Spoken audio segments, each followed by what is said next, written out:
Hernandez shocking his family and the world. Tonight, new reaction following his sudden death in prison. Plus, after days of sunshine, some rain making its way through southern New England. Tony's tracking how it'll impact your Thursday morning.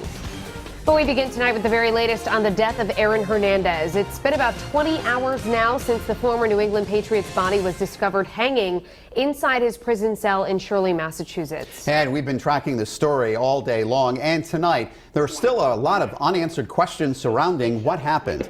Hernandez's family expressed shock that he would have taken his own life, while his lawyer, Jose Baez, questioned the circumstances surrounding his death. Less than 5 days after he was acquitted in the double murder of Safira Furtado and Daniel De Abreu, Hernandez was being held after his conviction in the death of Odin Lloyd back in 2013. Tonight, the families of these men look to move forward with the civil cases against the Hernandez estate. And our team coverage begins with Eyewitness News reporter Kelly Sullivan. She spoke to one of the fathers of the victims in the Boston murder, new tonight.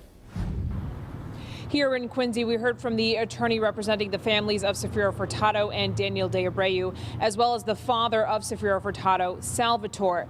Salvatore says he takes no joy in the death of Aaron Hernandez, and it was all about the victims and how they will be missed. 5 days after Aaron Hernandez was acquitted of double murder charges, he was found hanging in his jail cell. Everyone from his family, his lawyers, and even victims' families were shocked. I'm very surprised, and he never thought that that Aaron Hernandez would reject his own life. Through an interpreter, Salvatore Furtado explained that he is a Christian man who believes life is a gift from God that should never be taken. Only God has the right to take somebody's life. That is, he says it's very painful to him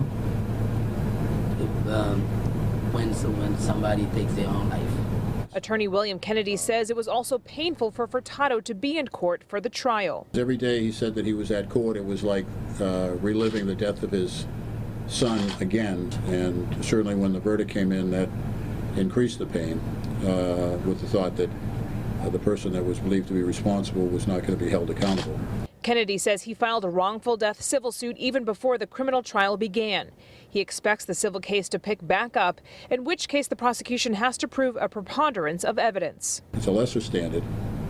We believe that we have a very good civil case. But what Kennedy says the victims' families don't want to get lost in the Hernandez tragedy, these two young men who worked hard and only went out one night a week to have fun. Those two friends now buried next to each other. The one thing that I think that they feel as if probably has been overlooked is that all of the attention that's been drawn on a star of former Patriots, not enough attention has been drawn on who these people were. Kennedy says this civil case will go forward even though Hernandez is dead. This means now the case will proceed against his estate. Reporting in Quincy with the Mobile Newsroom, Kelly Sullivan, Eyewitness News.